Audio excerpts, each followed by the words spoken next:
ورا شاہ کریمہ دستگیرہ اشرفا حرمت روئے پیمبر یک نظر کن سوئے ماں یک نظر کن سوئے ماں یک نظر کن سوئے ماں اے اشرف زمانہ زمانے مدد نما درہائے بستراز کلید کرم کشام منبر پر رونق افروز قائد اہل سنت پیر طریقت صوفی ملت صوفی غلام رسول قادری صاحب صدر موصوف بانی اجلاس برادر عزیز جناب محمد صادق حسین اشرفی صاحب مجھ سے پیشرو خطیب حضرت مولانا حافظ غفران اشرفی سیفی صاحب برادر محترم حضرت مولانا حافظ مقصود اشرف صاحب اشرفی برادر عزیز حضرت قاری سید کلیم الدین صاحب برکاتی جملہ احبہ و حاضرین پردہ نشین ماؤں اور بہنوں السلام علیکم ورحمۃ اللہ وبرکاتہ۔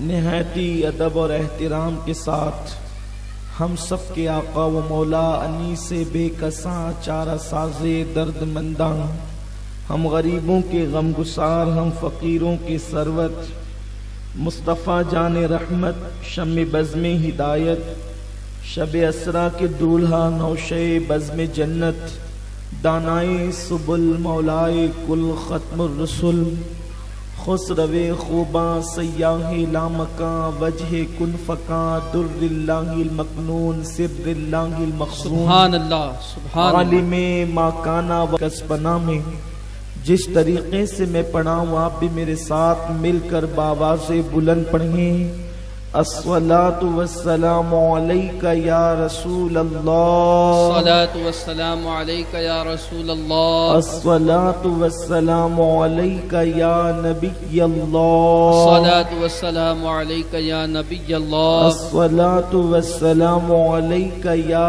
حبیب اللہ الصلاۃ والسلام علیک یا حبیب اللہ وعلی آلک و اصحابک یا نور اللہ وعلی آلک و اصحابک یا نور اللہ صلی اللہ تعالی علیہ وسلم صلی اللہ تعالی علیہ وسلم۔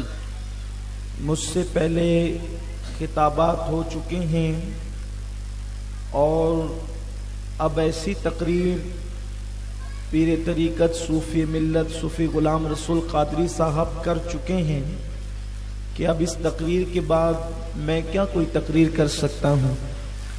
وہ بہترین پیغام بہت دل کی گہرائیوں کے ساتھ آپ کو دے چکے ہیں۔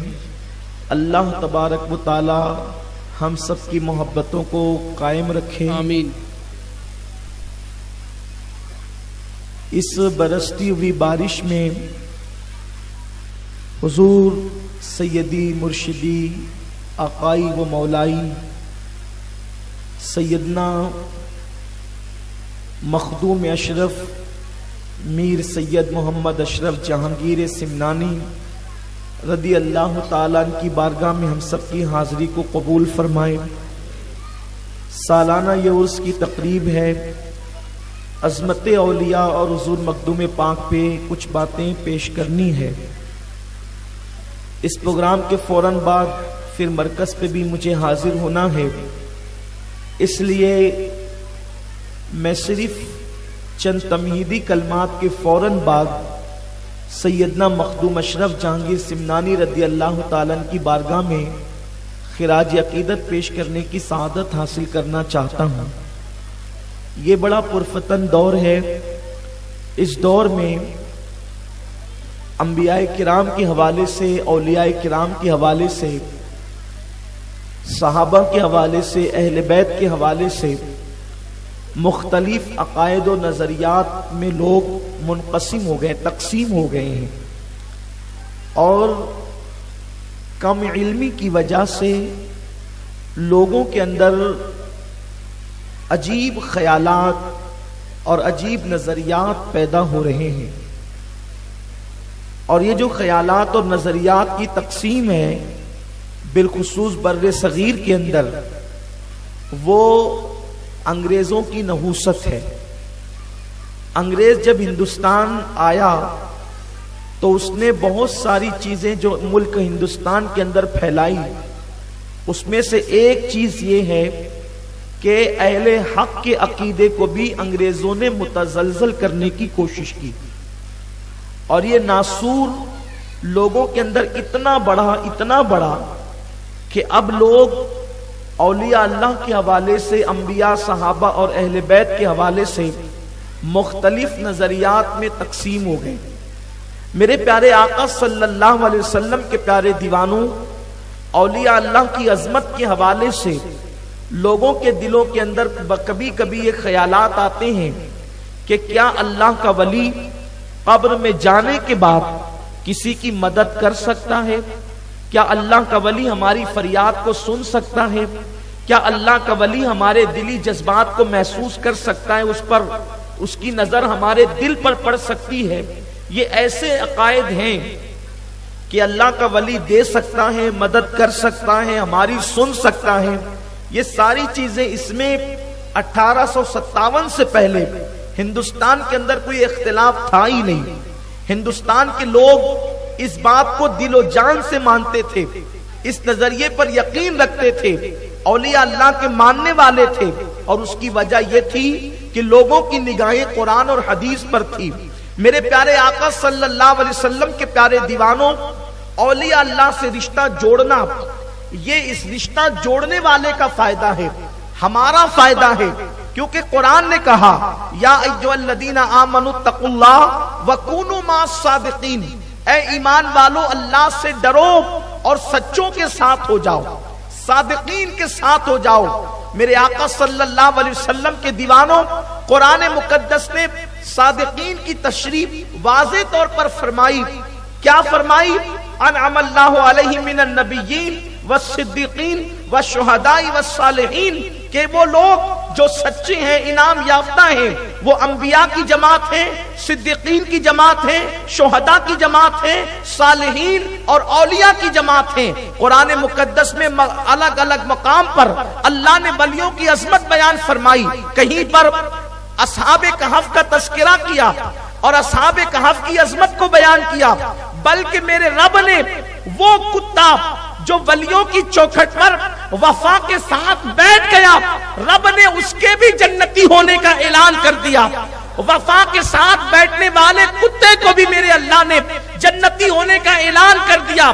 کہیں پر قرآن آصف بن برخیہ کا تذکرہ کرتا ہے، کہیں پر قرآن جناب زکریا کا حضرت مریم کے محراب میں داخل ہونے کا تذکرہ کرتا ہے۔ یہ روایتیں میں اس لیے نہیں پڑھنا چاہتا، اس لیے کہ آپ بار بار مجھ سے سن چکے ہیں۔ حضرت زکریا محراب مریم میں داخل ہوئے، رب کی بارگاہ میں دعا کی، حضرت آصف بن برخیہ کا تذکرہ آپ مجھ سے سن چکے ہیں۔ تو اولیاء اللہ کی کرامتیں، ان کی نگاہیں، ان کی طاقت، ان کی قوت اللہ نے قرآن میں بیان فرمائی۔ خود بخاری شریف اٹھا کر کے دیکھیں تو جناب زرید جو بنی اسرائیل کے اولیاء میں سے ایک ولی تھے، انہوں نے چند دن کے بچے کی کوکھ میں انگلی رکھی تو اس سے آپ نے کلام کروایا اور اس نے بات کی، اور اس کرامت کا ذکر مصطفیٰ جان رحمت نے فرمایا، اللہ کے رسول نے، اور بخاری شریف میں وہ حدیث پاک آئی۔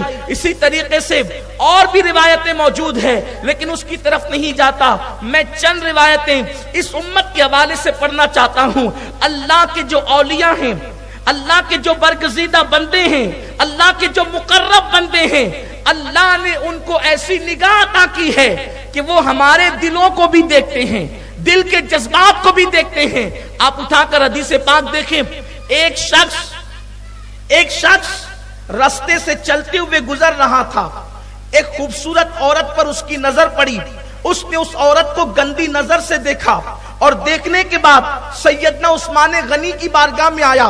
جب بارگاہ عثمان غنی میں حاضر ہوا تو حضرت عثمان غنی نے فرمایا، اے شخص، میں تیری آنکھوں میں زنا کا اثر دیکھ رہا ہوں، میں تیری آنکھوں میں زنا کا اثر دیکھ رہا ہوں. یعنی انسان کی آنکھیں بھی زنا کرتی ہے. اگر انسان کسی عورت پر بد نظری کرے تو یہ آنکھوں کا زنا ہے. سیدنا عثمان غنی نے اس عورت کو گھورنے والے اور گندی نظر سے دیکھنے والے شخص کو کہا کیا بات ہے, میں تیری آنکھوں میں زنا کا اثر دیکھ رہا ہوں. وہ شخص کہنے لگا کیا اب بھی وہی آتی ہے؟ اللہ کے نبی مصطفیٰ جان رحمت صلی اللہ علیہ وسلم تو پردہ فرما چکے, وہی کا سلسلہ تو ختم ہو چکا, کیا آپ پر اب بھی وہی آتی ہے؟ عثمان غنی فرماتے نہیں, مصطفیٰ جان رحمت پر وہی تو ختم ہو چکی ہے, مجھ پر وہی نہیں آتی, مگر اللہ نے مجھے دل میں وہ نگاہ عطا فرمائی ہے کہ میں تیری آنکھوں کے اندر زنا کا اثر دیکھ رہا ہوں. میرے پیارے آقا علیہ السلام کے پیارے دیوانوں, یہ سیدنا عثمان غنی رضی اللہ تعالیٰ کی نگاہ ہے. اسی طریقے سے اشارہ دینا چاہتا ہوں, سیدنا فاروق اعظم اپنے منبر پر کھڑے ہو کر جمعہ کے دن اللہ اکبر نہاون کے اندر جو جنگ ہو رہی ہے وہاں کا منظر دیکھ کر کے رہنمائی فرما رہے ہیں. اسی طریقے سے اور بھی بہت ساری کرامتوں کا تذکرہ کیا جا سکتا ہے. اور ایک بات تو پھر میرے مولا کی ہے, سیدنا مخدوم اشرف جہانگیر سمنانی کا تذکرہ کرنے سے پہلے ان کے دادا کا ذکر بھی کر لیا جائے. مولا علی کی نگاہ کیا تھی, علی مرتضیٰ کی نگاہ کیا تھی؟ ایک مرتبہ صبح کا وقت ہے, صبح کے وقت میں میرے مولا نے اپنے غلام کو بلایا اور غلام کو بلانے کے بعد فرماتے ہیں جاؤ اور جا کر کے دیکھو فلاں محلے کے اندر میاں بیوی آپس میں جھگڑا کر رہے ہیں, ان کو میرے پاس لے کر کے آؤ. آپ توجہ فرمائیں, علی اپنے گھر میں بیٹھے ہوئے ہیں, علی اپنے گھر میں بیٹھے ہوئے ہیں, کس کے گھر میں کیا چل رہا ہے علی کو پتا ہے. اور اس کے بعد کوئی علی کے پاس آتا نہیں ہے, میرے مولا کے پاس آتا نہیں ہے. علی غلام کو خود بیچتے ہیں, فلاں گھر کے اندر میاں بیوی میں جھگڑا چل رہا ہے, جاؤ ان دونوں کو میرے پاس لے کر کے آؤ. غلام گیا اور جانے کے بعد کہتا ہے لڑنے والوں چلو, لڑنے والوں چلو, لڑنے والوں چلو, میرے مولا تمہیں طلب فرماتے ہیں. مولا علی کے پاس دونوں آ کر کے کھڑے ہو گئے. میرے مولا نے فرمایا تم دونوں آپس میں لڑتے کیوں ہو, میاں بیوی کے لڑنے کی وجہ کیا ہے؟ میرے مولا کی بارگاہ میں اللہ اکبر اس کے شوہر نے کہا مولا بات یہ ہے کہ جب یہ میری بیوی ہے, جب سے اس سے میرا نکاح ہوا ہے, جب میں اس کے قریب جاتا ہوں تو اس سے مجھے گھن ہوتی ہے, اور ایک عجیب طریقے کی گھن ہوتی ہے, اور پھر میرے اور اس کے اندر جھگڑا پیدا ہو جاتا ہے. میں کبھی اس کے ساتھ بیوی جیسا سلوک نہیں کر پاتا, بس شادی ہوئی جب سے یہی تماشا ہے, جب شادی ہوئی جب سے یہی معاملہ ہے. میرے مولا نے فرمایا ابھی تیرا مسئلہ حل کر دیتا ہوں. مولا نے فرمایا اس کی بیوی سے کہ دیکھ میں تجھ سے جو کہوں سچ کہنا, میں تجھ سے جو کہوں سچ کہنا. اس کے بعد اس کی بیوی سے فرمایا بتا تو نے کسی شخص کے ساتھ کیا زنا نہیں کیا تھا, زنا نہیں کروایا تھا؟ اب چونکہ علی کی بارگاہ تھی, اس کو پتا تھا کہ جو علی اپنے گھر میں بیٹھ کر میرے گھر کا جھگڑا جانتا ہو پھر وہ یہ سب معاملات نہ جانے گا. علی لوگوں کو اس لیے ہضم نہیں ہوتا کہ علی لوگوں کے گھر کی بھی جانتا ہے, علی لوگوں کے نسب کی بھی جانتا ہے. کیا بات ہے بابا, سبحان اللہ. لوگوں کے نسب بھی جانتا ہے, لوگوں کے معاملات بھی جانتا ہے, اس لیے علی لوگوں کو ہضم نہیں ہوتا. میرے پیارے آقا صلی اللہ علیہ وسلم کے پیارے دیوانوں, میرے مولا نے فرمایا کہ کیا تو نے کسی کے ساتھ زنا نہیں کروایا؟ اس نے کہا جی. پھر فرمایا اس سے تجھے بیٹا پیدا ہوا تھا؟ کہا جی. جب بیٹا پیدا ہوا تو تیری ماں نے اور تو نے مشورہ کیا تھا کہ اگر یہ بچہ ہم معاشرے میں سماج میں لے گئے تو اس بچے کے باپ کے بارے میں لوگ پوچھیں گے تو ہم کیا جواب دیں گے, اس بچے کے باپ کے بارے میں سوال ہوگا تو کیا جواب دیں گے. تو اس وقت تم نے کیا کیا تھا, اس بچے کو ایک بچے کو پھینک دیا تھا؟ کہاں بالکل پھینکا تھا. کہ اس بچے کو جب پھینک دیا تھا اور تم ماں بیٹی چلی تھی تو اس وقت ایک کتا آیا تھا اور وہ کتا اس بچے کو کھانا چاہتا تھا تو تیری ماں نے اس کو پتھر مارا تھا, کتے کو پتھر لگنے کی بجائے کتا تو بھاگ گیا تھا, لیکن اس بچے کے سر میں پتھر لگا تھا, بالکل لگا تھا. پھر اس کے خون نکل رہا تھا تو تم نے اس سر پہ پٹی باندھ دی تھی زخم پہ, کہاں بالکل ہوا تھا. اس کے بعد میرے مولا نے اس نوجوان سے کہا ذرا اپنے سر سے ٹوپی ہٹا یا اپنے سر سے رومال ہٹا. اس نے جیسے ہی ہٹایا تو زخم کا نشان موجود تھا. میرے مولا نے فرمایا یہ تیرا شوہر نہیں ہے, وہی تیرا بیٹا ہے جس کو تو جنگل میں پھینک کر کے آئی تھی اور بعد میں تو نے اس کے ساتھ نکاح کر لیا. قدرت کو منظور نہ تھا کہ ماں کے ساتھ جو ہے وہ بیٹا اس طریقے کی حرکت کرے, تو اللہ نے تجھے بچانے کے لیے دیواریں قائم کر دی تھی. تم میاں بیوی نہیں ہو بلکہ تم ماں بیٹے ہو, جاؤ اپنے گھر میں رہو. یہ میرے مولا کی نگاہ ہے. بتائیں یہ نگاہ اللہ اپنے ولی کو کس طرح عطا کرتا ہے. ولیوں کو کیسی نگاہیں دی جاتی ہے. میرے پیارے آقا علیہ السلام کے پیارے دیوانوں، اس طرح کی روایتیں پڑھی جائے دفاتر کے دفاتر جو ہے بھر جائیں، اس طرح کی راتیں کم پڑ جائیں. اللہ نے ولیوں کو وہ نگاہ عطا کی ہے. اسی لیے ولی کبھی کبھی لوگوں کو ہضم نہیں ہوتے، کیونکہ اولیاء اللہ کی شان کیا ہوتی ہے. ارے جب چونٹی 3 میل کے فاصلے سے دیکھ لیتی ہے، قرآن کہتا ہے، تو ولی اپنی قبر میں رہ کر کے دنیا کو نہیں دیکھ سکتا، بالکل دیکھ سکتا ہے. یہ اولیاء کی شان ہے. میرے آقا غوث الاعظم دستگیر کہتے ہیں، نظر تو الی بلاد اللہ جمع کخردلتین علی حکم اتصالی، کہ میں اللہ کے شہروں کو ایسے دیکھتا ہوں جیسے تم ہتھیلی پر رائی کا دانہ دیکھتے ہو. یہ ہمارے اولیاء کرام ہیں جن کو خدا ایسے دکھاتا ہے. اور بات تو خدا کے دکھانے کی ہے. یار اگر عقاب کو خدا زمین دکھائے، عقاب کو خدا پرندے کو زمین دکھائے، تو لوگوں کو اعتراض نہیں ہے. ولی کو کائنات دکھا دے تو ہم معترض کیوں ہو جاتے ہیں؟ ہمیں کبھی اعتراض نہیں کرنا چاہیے. اور یہ اللہ والے بڑی شان رکھتے ہیں. ان کی کرامتیں بھی ثابت، ان کی ولایتیں بھی ثابت، ان کی عظمتیں بھی ثابت، قبر کے اندر ان کے جسم بھی ثابت، ان کے اختیارات بھی ثابت. حضور سیدنا مخدوم اشرف جہانگیر سمنانی سے کسی نے پوچھا کہ ایک روایت یہ بیان کی گئی ہے کہ بعض اولیاء ایسے ہیں جو اپنی قبر سے تصرف کرتے ہیں. ان میں سے شیخ عبد القادر جیلانی غوث الاعظم ہیں، اور ان کے علاوہ دیگر اور اولیاء کے نام لیے گئے. آپ کیا کہتے ہیں؟ آپ فرماتے ہیں ہمارے سلسلے چشتیہ میں تو اولیاء اللہ کے درجات میں تفریق کرنا یہ بے ادبی میں تصور کرتا ہوں. البتہ ہمارے سلسلے میں اور کچھ اولیاء ہیں جو قبروں کے اندر رہ کر کے آج بھی تصرف کرتے ہیں. اس میں سے فرماتے ہیں ایک تو میرے پیر و مرشد حضرت سیدنا علاؤلک پنڈوی رحمت اللہ تعالی علیہ، اور دوسرے حضرت سیدنا محبوب الہی رحمت اللہ تعالی علیہ، اور حضرت سراج اخی رحمت اللہ تعالی آئینہ ہند، اور ایک حضرت محبوب الہی رحمت اللہ تعالی علیہ، اور ایک حضرت قطب الدین بختیار کاکی رحمت اللہ تعالی علیہ، اور ایک سلطان الہند سرکار غریب نواز رضی اللہ تعالی. یہ اولیاء آج بھی اپنی قبور سے تصرف کرتے ہیں. یہ اولیاء کرام آج بھی تصرف یعنی اختیار رکھتے ہیں، روحانی طور پر مدد کرتے ہیں. اگر یہ بات آپ کو سمجھ میں نہیں آتی تو اس کو قرآن سے مزین کر دی جائے. جس وقت جناب سلیمان علیہ السلام نے اپنے وزیر آصف برقیہ کو کہا کہ تخت بلقیس لاؤ، اس وقت حضرت سلیمان علیہ السلام ملک شام میں تھے اور بلقیس کا تخت یمن میں تھا. آصف اپنی جگہ سے ہٹے بھی نہیں اور پلک جھپکنے سے پہلے بلقیس کا تخت لا کر حاضر کر دیا. کون کہہ رہے؟ قرآن کہہ رہا ہے. اس لیے ہمیں بھی اپنی عقیدے کی اصلاح کرنی چاہیے. اور یہ سیدنا مخدوم اشرف کون ہے؟ یہ اشرف سمنا کون ہے؟ اب ذرا دل کے کانوں سے سنیے جس کے جشن میں آئے ہیں. وہ ہمارا مخدوم الحمدللہ تعالی. تحدیث نعمت کے لیے بات کہتا ہوں، اظہار کے لیے نہیں، تکبر کے لیے، تحدیث نعمت کے لیے. سلسلے قادریہ، سلسلے رفاعیہ، سلسلے رضویہ، سلسلے اشرفیہ کی برکتیں میرے پاس موجود ہیں. سبحان اللہ سبحان اللہ. میں اس سلسلے کا خلیفہ ہوں الحمدللہ. یعنی ایک اعتبار سے میں خود بھی اشرفی ہوں. جہاں قادری ہوں، رفاعی ہوں، رضوی ہوں، شاذلی ہوں، طبقاتی ہوں، دسوقی ہوں، یہ سارے سلاسل کی خلافتیں بفضل تعالی مجھے حاصل ہے. میں اس پر فخر نہیں کرتا، شکر کرتا ہوں ان نسبتوں پر.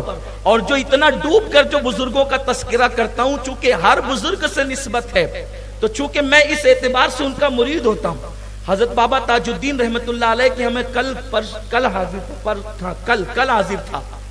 تو بابا تاج الدین رحمت اللہ تعالی علیہ صرف 2 واسطوں سے، بابا تاج الدین میرے پر دادا پیر ہوتے ہیں. سبحان اللہ. اتنا قریبی سلسلہ اب نہیں رہ گیا ہے، بہت کم ہے. یہ مجھ میں اور بابا تاج الدین رحمت اللہ علیہ اس سلسلے کی بھی مجھے خلافت حاصل ہے. بڑی برکتیں میں نے پائی اس در سے الحمدللہ. اور بھی ہر چیز کا تذکرہ نہیں کیا جا سکتا، لیکن بات آئیے تو عرض کر دوں کہ جب میں کہتا ہوں نا سیدنا مخدوم اشرف ہمارے مرشد، تو کبھی آپ کو غلط فہمی نہ ہو کہ آپ کے مرشد کیسے ہو گئے. تو مجھے خلافت اس سلسلے کی حاصل ہے، اس اعتبار سے وہ میرے مرشد ہیں. شیخ احمد رفاعی رحمت اللہ علیہ اس سلسلے کی برکتیں بھی مجھے حاصل ہے بفضل تھا. ھذا من فضل ربی. اپنے پاس تو کچھ نہیں ہے. لوگ کبھی کہتے ہیں کہ یہ کمائی آپ کی، ایک کہتا ہے کہ یہ کمائی باپ کی ہے. میرے پاس نہ آپ کمائی ہے نہ باپ کمائی ہے. میرے پاس جو کچھ ہے وہ سب بغداد کی خیرات ہے. نہ آپ ہیں نہ باپ ہے، سب غوث العظم دستگیر کی خیرات ہے، اور انشاءاللہ جب تک وہاں کا پنجہ اپنی پشت پر رہے گا انشاءاللہ تبارک و تعالیٰ اپنا کام چلتا رہے گا۔ کیوں؟ اس لیے کہ اہل سنت کے امام نے کہا ہے کیوں دبے جس پہ حمایت کا ہو پنجہ تیرا، کیا دبے جس پہ حمایت کا ہو پنجہ تیرا، شیر کو خطرے میں لاتا نہیں کتا تیرا، شیر کو خطرے میں لاتا نہیں کتا تیرا۔ تو بہرحال یہ مخدوم اشرف کون ہے؟ مخدوم اشرف اور سرکار غریب نواز کا دور تقریباً کم و بیش آپ اور آپ کے دور میں کتنے واسطے ہیں؟ حضرت بختیار کاکی بابا قطب الدین، حضرت بابا فرید الدین گنج شکر 2، حضرت سیدنا محبوب الہی 3، حضرت اخی سراج آئینہ ہند 4، حضرت علاؤلق پنڈوی 5، یعنی 5 واسطے ہیں غریب نواز اور مخدوم اشرف جہانگیر سمنانی کے درمیان۔ اب ذرا میں حوالے پڑھنے لگا ہوں اور حوالے کے ساتھ بات کرنے لگا ہوں۔ اولیاء اللہ کی بات ہم کبھی غلو نہیں کرتے، میں بارہا کہہ چکا ہوں، لوگ گڑ کر وہاں کہتے ہیں جہاں فضیلتیں نہیں ہوتی، کرامتیں نہیں ہوتی۔ ہمارے بزرگوں کے لیے دفتر کے دفتر موجود ہے الحمدللہ، اس لیے ہم سنیوں کو گڑنے کی ضرورت نہیں پڑتی۔ شیخ عبدالحق محدث دہلوی رحمۃ اللہ علیہ لکھتے ہیں یہ 5 واسطے ہیں سرکار غریب نواز اور حضرت مخدوم اشرف جہانگیر سمنانی میں۔ یہ سیدنا مخدوم اشرف جہانگیر سمنانی وہ ہے، شیخ عبدالحق محدث دہلوی فرماتے ہیں کہ سرکار غریب نواز فرماتے ہیں میرے سلسلے کے اندر ایک ایسا ولی پیدا ہوگا جو اپنے وقت کا غوث ہوگا، اس کا نام سید اشرف ہوگا، اور وہ میرے سلسلے کو آج سر نو زندگی عطا کرے گا۔ جس کی غوثیت کا اعلان، جس کی ولایت کا اعلان حضور غریب نواز نے کیا ہے، وہ سیدنا مخدوم اشرف جہانگیر سمنانی کی ذات ہے۔ اب آئیے ان کی غوثیت کا اعلان کون کر رہا ہے؟ ولادت مخدوم سمنا سے پہلے کس نے اعلان کیا؟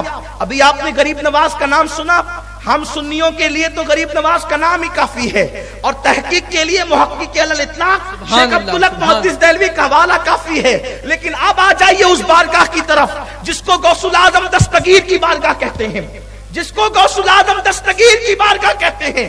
غوث پاک کی بارگاہ میں ایک شخص آتے ہیں اور آنے کے بعد کہتے ہیں یا غوث الثقلین مجھے بیٹا نہیں ہے اور مجھے بیٹا چاہیے۔ میرے غوث نے فرمایا تیری قسمت میں نہیں ہے، تیری قسمت میں نہیں ہے۔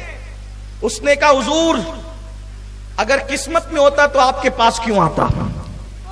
مانگنے والے تو ایسے ہی آتے ہیں نا، اور جو ایسے مانگتے ہیں انہی کو ملتا ہے، جو ایسے مانگتے ہیں انہی کو ملتا ہے۔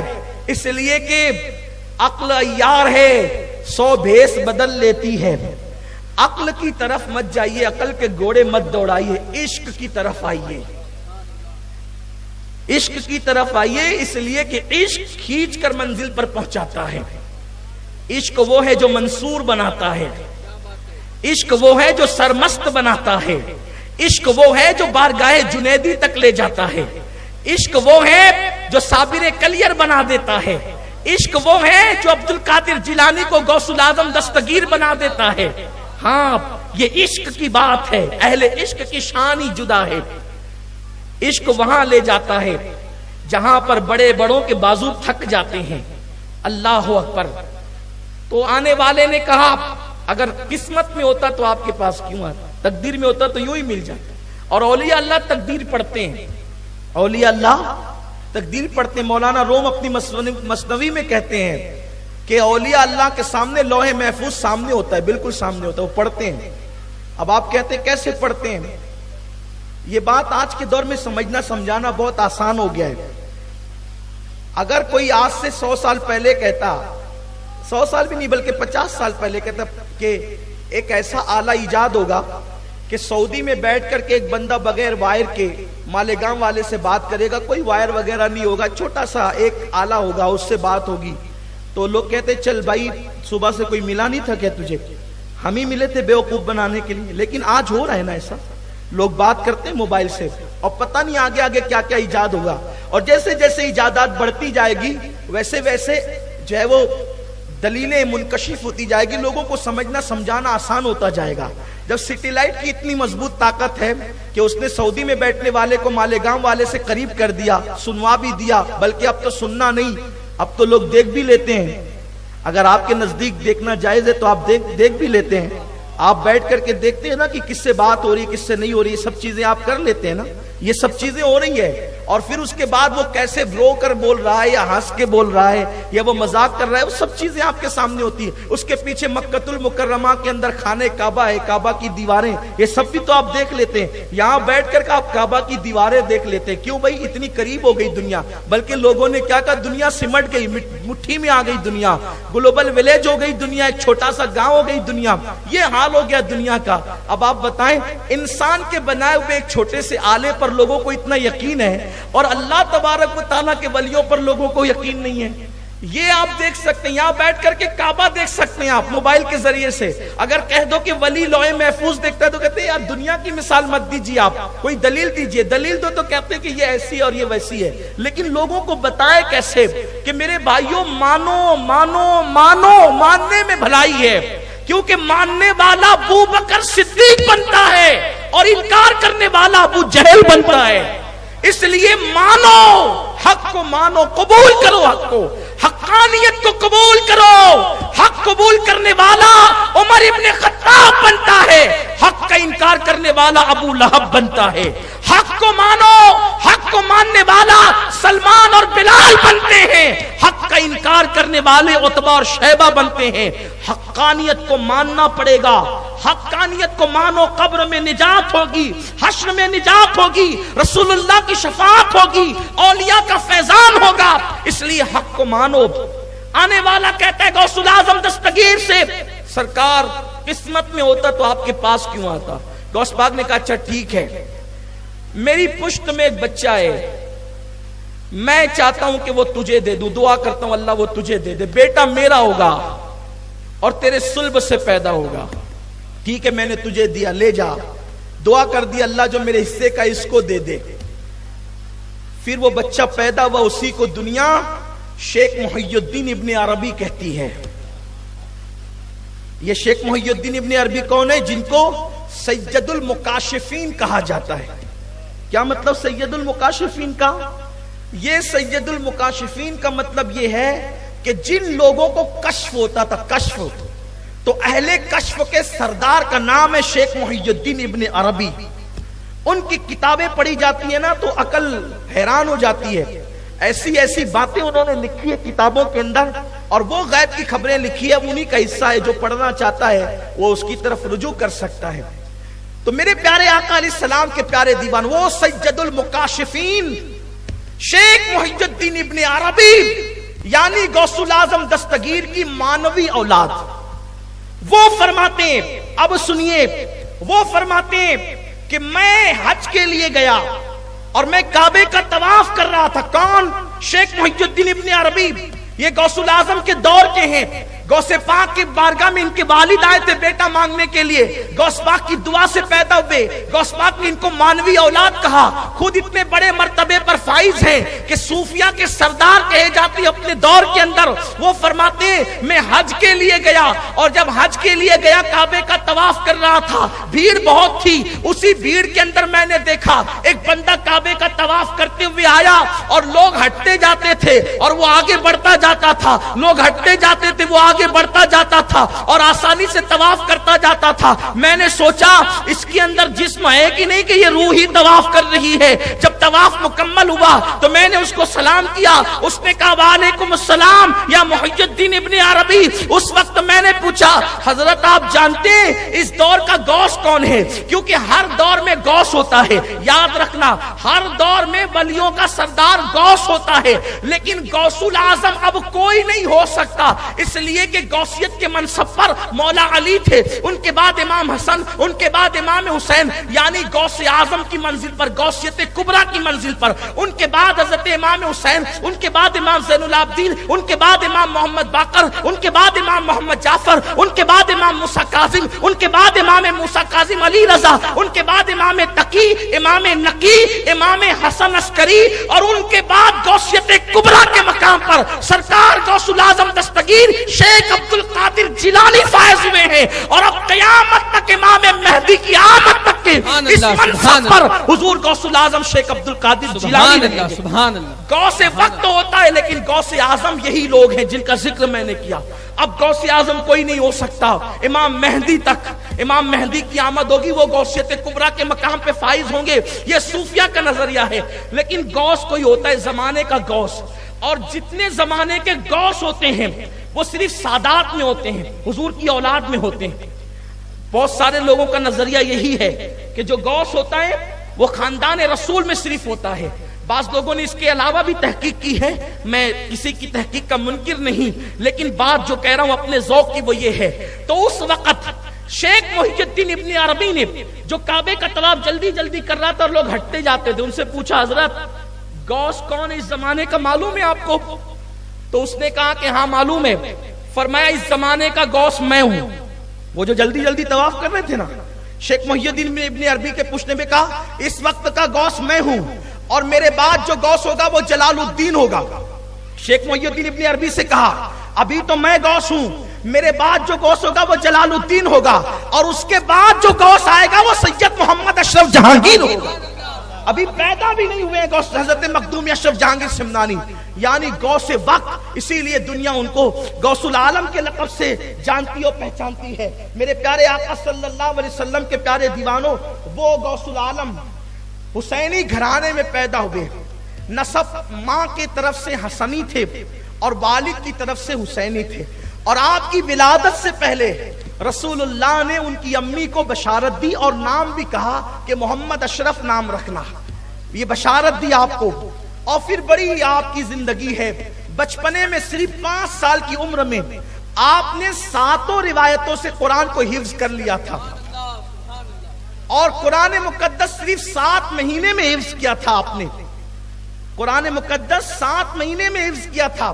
اور بچپنے کا حال یہ تھا کہ بچپنے میں حضرت خضر علیہ السلام آپ کو تعلیم دینے کے لیے تشریف لاتے تھے, اور اسی بچپنے میں حضرت سیدنا اویس قرنی نے آپ کو اذکار اویسیہ کی تعلیم دی تھی.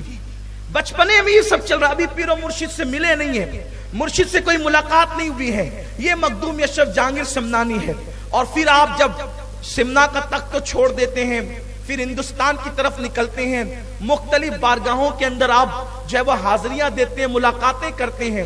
اور آپ کی شان یہ ہوتی ہے کہ جب آپ کے مرشد کے پاس آپ تشریف لاتے ہیں تو آپ کے پیر و مرشد سیدنا علاؤلک پنڈوی رحمت اللہ تعالی علیہ شہر سے باہر نکل کر آپ کا استقبال کرتے ہیں, آپ کو لینے کے لیے جاتے ہیں. اور جب آپ کو لے کر کے آتے ہیں, مرید کرتے ہیں. مرید کرنے کے بعد حضور مخدوم اشرف جہانگیر سمنانی کہتے ہیں حضرت میں چاہتا ہوں کہ خانقاہ میں ہر مرید اور خلیفہ کسی نہ کسی خدمت پر مامور ہے, مجھے بھی کوئی خدمت سونپ دے, میں کیا خدمت کروں. یہ کون کہہ رہا ہے؟ ایک مرید کہہ رہا ہے پیر کی بارگاہ میں, آپ مجھے کوئی خدمت سونپ دیں. آپ کے پیر و مرشد علاؤلک پنڈوی فرماتے ہیں شہزادے اشرف میں تمہیں کیسے خدمت سونپوں, مجھے شرم آتی ہے. کہا کیوں آپ کو شرم آتی ہے, میں تو آپ کا مرید ہوں. فرمایا تمہارے آنے سے پہلے خضر میرے پاس آئے تھے اور تمہاری اتنی تعریف کی, اتنی تعریف کی, اتنی تعریف کی کہ اب مجھے کوئی کام دینے کے لیے تم پہ شرم آتی ہے کہ میں تمہیں کام کیسے دوں. سوچئے جس کا مرشد جس کا اتنا احترام کرے اس ذات کو مخدوم اشرف جہانگیر سمنانی کہتے ہیں. اور یہ کیا ذات ہے جس نے 100 سال سے زائد کی عمر پائی, ہندوستان بھر کے اندر جس نے اسلام کو نئی زندگی عطا کی. اللہ اکبر, ایک ایک وقت میں 500 لوگوں کو آپ نے ایمان کی دولت عطا کی ایک ایک وقت میں. وہ بڑا مشہور سا واقعہ ہے. آپ جب جونپور پہنچے مرشد کے حکم پر, پیر و مرشد نے ایک روایت کے مطابق اپنی ہتھیلی میں آپ کو کچوچے مقدسہ کا نقشہ بتایا تھا. جو آج موجودہ کچوچے مقدسہ ہے اس کا نقشہ بتایا تھا. آپ جونپور پہنچے اور والی جونپور اس کے ساتھ آپ سیر کے لیے وہاں گئے جہاں آج کل حضرت کا مزار ہے. جب وہاں پہنچے تو وہاں جوگیوں کا بسیرا تھا، جوگی لوگ رہا کرتے تھے، اور اتنا بڑا جوگی تھا، اس جوگی کے پاس 500 شاگرد ہوا کرتے تھے۔ حضرت کو وہ جگہ بہت پسند آئی، پرفضا مقام تھا۔ دیکھیے جو اللہ والے ہوتے ہیں یہ دل بہت اچھے انداز سے جیتتے ہیں، اپنے اخلاق سے، اپنے کردار سے، لوگوں کو مشاہدہ کرا کے۔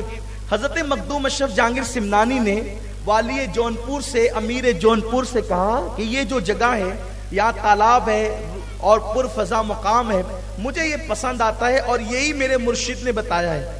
اس نے کہا حضرت اور یہاں تو جوگی لوگ رہتے ہیں اور وہ بہت آسانی کے ساتھ زیر نہیں ہوں گے۔ آپ نے فرمایا کوئی بات نہیں، ہم چل کے وہاں بیٹھتے ہیں۔ جوگی آیا جو جوگیوں کا سردار تھا، اس نے کہا یہاں سے ہٹو، یہ جگہ ہماری ہے۔ آپ نے فرمایا مرشد نے کہا تھا کہ یہ جگہ آپ رہیں گے، تو کہا ایسے میں جگہ خالی نہیں کروں گا، پہلے مقابلہ ہوگا۔ آپ نے فرمایا تجھ سے ہم مقابلہ نہیں کریں گے۔ دیکھو یہ مخدوم اشرف جہانگیر سمنانی ہے، فرمایا تجھ سے ہم مقابلہ نہیں کریں گے، اس لیے ہر ایک سے مقابلہ کرنا ہماری شان نہیں ہے، ہر ایک سے مقابلہ کرنا ہماری شان، خاندان رسالت کی شان ہی ہوتی ہے، خاندان رسالت کی شان ہی ہوتی۔ جوگیوں سے کیسے بھڑیں گے، جوگیوں سے کیسے لڑیں گے؟ سرکار مخدوم اشرف جہانگیر سمنانی نے فرمایا تجھ سے مقابلہ وہ کرے گا جو آج ہی مسلمان ہوا ہے اور آج ہی میرے ہاتھ پہ مرید ہوا ہے، اور اس کا نام میں نے جمال الدین رکھا ہے۔ اور جمال الدین کو جمال الدین راوت کے نام سے لوگ جانتے تھے۔ سوچو جو آج ہی مخدوم اشرف کا مرید ہوا، آج ہی، اور جمال الدین ابھی جمال الدین راوت کے نام سے جان، راوت اسی لیے کہا گیا کہ بھئی ابھی پہچان ہی نہیں ہوئی تھی، جمال الدین کو کوئی جانتا نہیں تھا، آج ہی مرید ہوئے، آج ہی مسلمان ہوئے۔ فرمایا کہ مقابلہ یہ کرے گا تجھ سے۔ اس نے کہا کہ میرے ساتھ مقابلہ آسان نہیں ہے، میں نے برسوں جو ہے وہ محنت کی ہے، چلے کشی کی ہے، میں نے محنت کی ہے جنگلوں کے اندر، میں بہت جو ہے وہ میں نے سب کچھ کیا ہے، اتنا آسان نہیں ہے۔ فرمایا کہ ٹھیک ہے یہ میرا مرید کرے گا۔ اور آپ نے فرمایا جاؤ جمال الدین راوت مقابلہ کرو۔ کہا حضرت میں تو آج ہی مسلمان ہوا ہوں، آج ہی مرید ہوا ہوں۔ قربان جائیں اشرف کی نسبتیں کیسی ہے، نسبت اشرف کیسی ہے۔ فرمایا مقابلہ کرنا ادھر آ۔ اس وقت حضرت پان کھا رہے تھے، حضور مخدوم پاک پان بہت نوش فرماتے تھے، بلکہ تاریخ میں یہ بھی میں نے پڑھا ہے کہ جس وقت حضرت شرف الدین یحییٰ منیری رحمت اللہ علیہ نے فرمایا کہ میری نماز جنازہ ایک سید پڑھائے گا، اس کا نام اشرف ہوگا، اور اس کی داڑھی اتنا خوبصورت ہے وہ کہ اس کے حسن کی وجہ سے، اس کے رنگ کی وجہ سے اس کی داڑھی بھی سرخ ہے، لال ہے اس کی داڑھی۔ فرمایا اور پان کثرت سے کھانے کی وجہ سے اس کے ہونٹ بھی سرخ ہے، یہ اس کی پہچان ہے، وہ حسینی سید ہے، اور ماں کی طرف سے حسنی ہے۔ فرمایا کہ وہ آئے گا، وہ میرا جنازہ پڑھائے گا۔ یعنی کہ آپ کی جب نشاندہی کی گئی تو آپ کے لبوں پر پان کے اثرات کا تذکرہ کیا گیا، تاریخ میں ملتا ہے۔ اور پان نوشی آپ کو پسند تھی، اس لیے آپ کے مرشد نے بھی آپ کو مرید کیا۔ تو مرید کرنے کے بعد بنگال کی ایک مقصول ڈش ہوتی ہے جس کو پن بھتا کہتے ہیں اس زبان میں، پن بھتا کھلانے کے بعد اپنے ہاتھ سے مخدوم کے منہ میں آپ نے پان ڈالا، پان کھلایا۔ اب یہ پان کی شان کیا ہے؟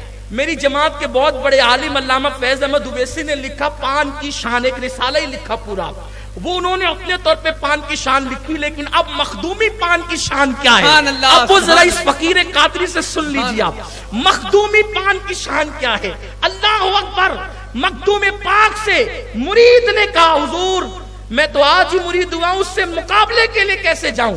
حضرت پان کھا رہے تھے، اپنے منہ کا پان اس جمال الدین راوت کے منہ میں اگل دیا۔ او بھائیو پان کیا ہوتا، پان کی حیثیت کیا ہوتی ہے، لیکن اپنے منہ کا پان جمال الدین راوت کے منہ میں اگل دیا۔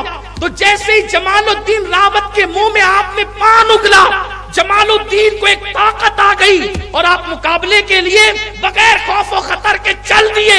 اب آپ اندازہ کریں جس کے پان کے اگلدان کے اندر اللہ نے اتنی طاقت رکھی ہو، اس کی ذات کی روحانیت کی طاقت و قوت کا حال کیا ہوگا؟ سبحان اللہ۔ لوگ پان کھلا کے بگاڑ دیتے ہیں یار، واہ واہ سبحان اللہ۔ لوگ پان کھلا کے بگاڑ دیتے ہیں۔ لوگ کہتے ہیں نا اپنے بچوں سے پان کھانے والوں کے ساتھ نہیں رہنا، اور تو یہ بگاڑ دے گا تو بھی کھانے لگے گا، ہے نا؟ یہی تو ہوتا ہے نا. خدا کی قسم لوگ پان کھا کے بگاڑتے ہیں. اے مخدوم تیری عظمت پہ قربان، تو نے پان بھی نہیں کھلایا، پان کا بچا ہوا اگال کھلا دیا. ارے اگال کھلا کر کے کس قدر آگے بڑھا دیا روحانیت میں مخدوم پاک نے. اب ان میں طاقت آ گئی، وہ تو بے خطر چلے. سب سے پہلے جوگی نے چونٹیاں بھیجی مقابلے کے لیے. چونٹیاں بھیجی، جیسے ہی نظر ڈالی مخدوم کے مرید نے، وہ جادو والی چونٹیاں ختم ہو گئی. چونٹیاں ہی چونٹیاں دکھ رہی تھی. جیسے نظر ڈالی، پان کھا کر نظر میں کیا کمال پیدا ہو گیا. یار اپنے ساتھ 10 20 سال تک لوگ رہتے ہیں، بدلتے نہیں ہیں. بچوں کی تربیت کرتے بدلتے نہیں. پان کے اگال میں کیا طاقت. اسے مخدوم اشرف کہتے ہیں. کبھی جائیے گا اس آستانے پر. حضرت علامہ عبد الرحمن چشتی فرماتے ہیں میں جب گیا مخدوم کے آستانے پہ میں نے خضر علیہ السلام کی زیارت کی. یہ شان ہے میرے مخدوم کی. سرکار مخدوم اشرف جہانگیر سمنانی رضی اللہ تعالیٰ عنہ کی. تو اس نے جیسی چوٹیوں پہ نظر ڈالی جمال الدین راوت نے، وہ سب چوٹیاں بھاگ گئی، یعنی ختم ہو گئی. پھر اس نے شیرنیاں چھوڑنا شروع کیا.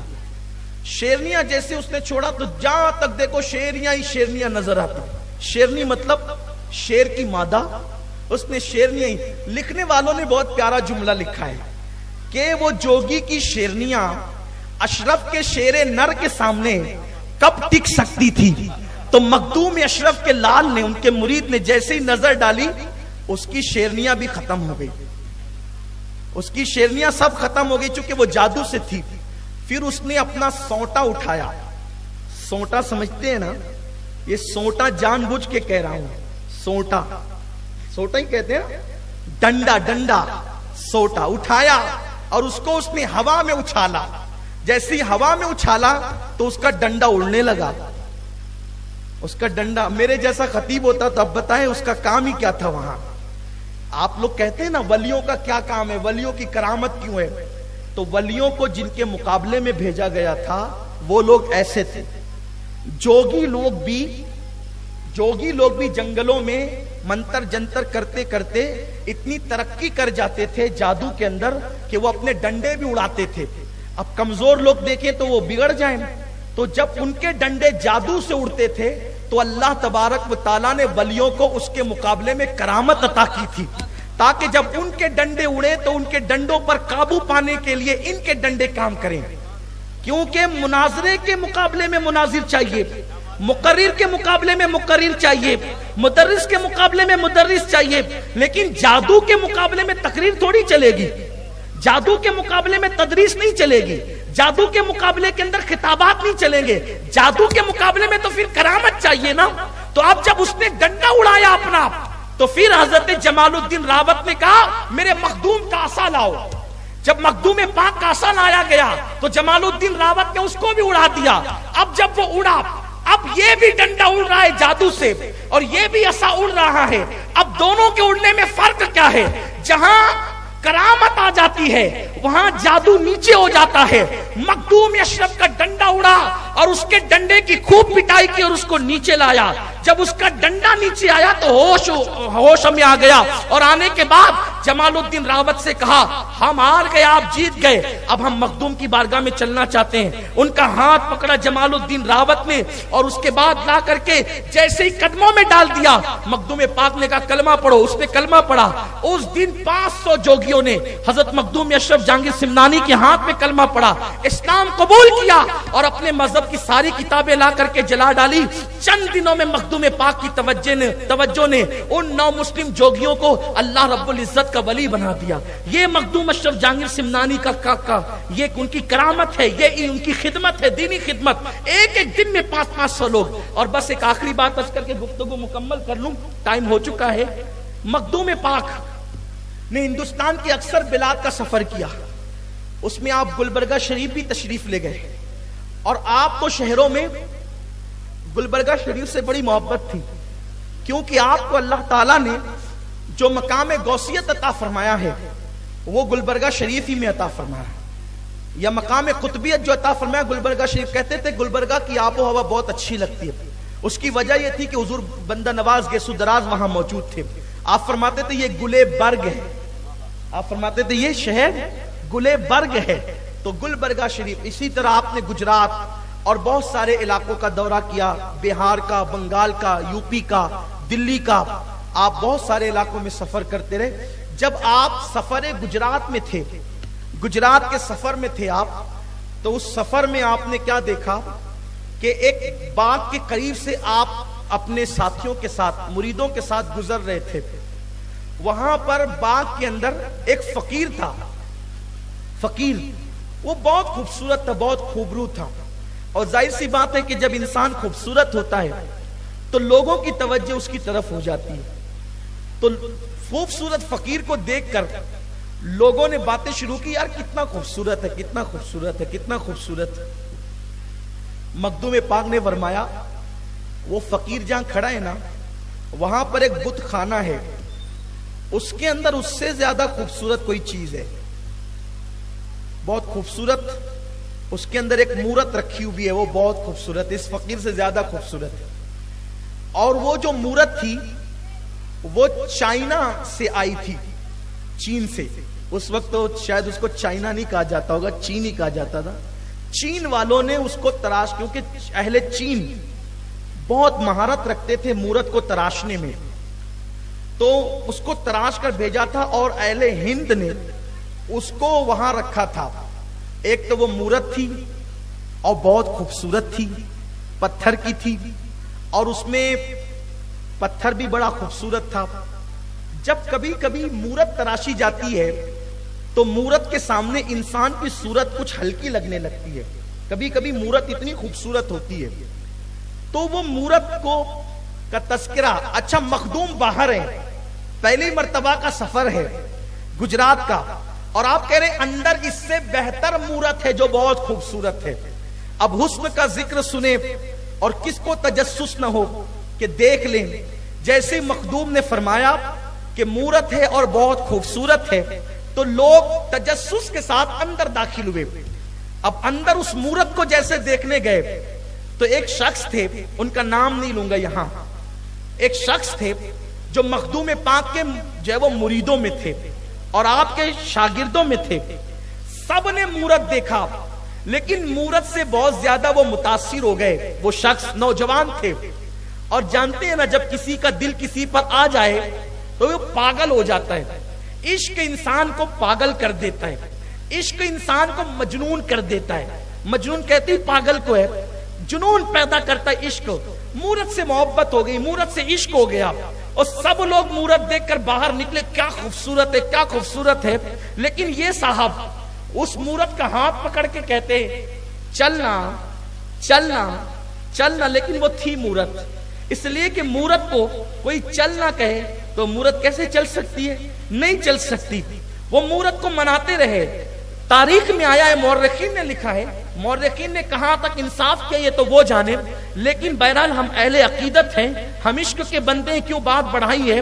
یہ بات لکھی ہے تاریخ کے اندر کہ اتنی محبت کی اس شخص نے اس مورت سے کہ وہ بھول گیا کہ میں مخدوم کے ساتھ ہوں، مخدوم اشرف کے ساتھ ہوں، میں وہ بھول گیا، اور 2 دن تک لگاتار کھانا پینا سب چھوڑ کر اس مورت کو پکڑ کے کہتا چلنا چلنا، مجھ سے بات کرنا۔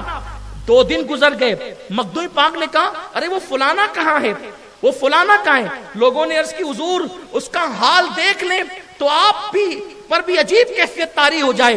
مخدوم پاک نے کہا ہوا کیا ہے؟ کہا اس کو مورت سے عشق ہو گیا ہے۔ لوگ بھی کیسے مورت سے بھی پیار کرتے ہیں۔ مخدوم پاک یہ کہتے ہوئے اندر تشریف لے گئے، لیکن جب اس کی گریہوزاری دیکھی کہ پتھر کو پکڑ کے مورت کو پکڑ کے کہتا ہے چلنا چلنا، مجھ سے بات کرنا، آپ رونے لگے۔ مخدوم پاک اس کو کیا ہو گیا؟ یہ دل ایک مورت کو دے بیٹھا، بس یہ کہہ کے آنکھ میں آنسو جاری ہوئے، آسمان کی طرف نگاہیں اٹھی، اور آپ نے عرض کیا کاش اس مورت کے اندر اللہ روح پیدا کر دے تو اس کی کتنی بڑی شان ہے، کاش اس کے اندر روح پیدا ہو جائے تو کتنی بڑی بات ہو۔ اتنا کہنا تھا کہ کاش اس میں روح پیدا ہو جائے تو کتنی بڑی بات ہو۔ لوگوں نے اپنی نگاہوں سے دیکھا، اسی وقت اس مورت کے اندر روح پیدا ہو گئی اور وہ حقیقی کی عورت بن گئی۔ مخدوم پاک نے پھر ان کے ساتھ ان کا نکاح کیا، وہ مورت اصل صورت میں آ گئی، اور مخدوم پاک نے اس کے ساتھ اس شخص کا نکاح کیا، اور نکاح کرنے کے بعد پھر ان پہ نظر ڈالی، ان کو ولایت عطا کی، اور پھر ان سے کہا کہ اب آپ گجرات میں رہیے ان کے ساتھ۔ تاریخ میں آتا ہے کہ اس عورت سے جو مورت سے عورت بنی تھی، مخدوم کی دعا سے اس کے بچے بھی پیدا ہوئے، اور اللہ نے اس کرامت کا اثر یہ باقی رکھا کہ اس عورت کے بطن سے جتنے بچے پیدا ہوتے اس کی کانی انگلی میں جو ناخن ہوتا وہ پتھر کا ہوتا۔ یہ کرامت لوگوں نے اپنی نگاہوں سے دیکھی۔ یہ ہے حضرت سیدنا مخدوم اشرف جہانگیر سمنانی رضی اللہ تعالیٰ عنہ، جس کی غوثیت کا اعلان غریب نواز کرے، جس کی غوثیت کا اعلان شیخ محی الدین ابن عربی کرے، جس کی غوثیت کا اعلان اللہ اکبر شیخ عبدالحق محدث دہلوی جس کی غوثیت پر لکھیں، وہ حضرت مخدوم اشرف جہانگیر سمنانی رضی اللہ تعالیٰ عنہ ہیں۔ آپ کے اسفار بڑے دلچسپ ہیں اور آپ کی کرامتیں بھی بڑی دلچسپ ہے۔ انشاءاللہ کسی وقت موقع ملا تو اس پر گفتگو کی جائے گی۔ آپ ولیوں سے وابستہ رہیں، اللہ مجھے آپ سب کو عمل کی توفیق دے۔ دوران گفتگو اگر کوئی غلطی ہو گئی تو اللہ تعالیٰ معاف فرما دے۔ انشاءاللہ اس کے بعد مرکز پر پھر حاضری ہوگی۔ السلام علیکم ورحمۃ اللہ وبرکاتہ۔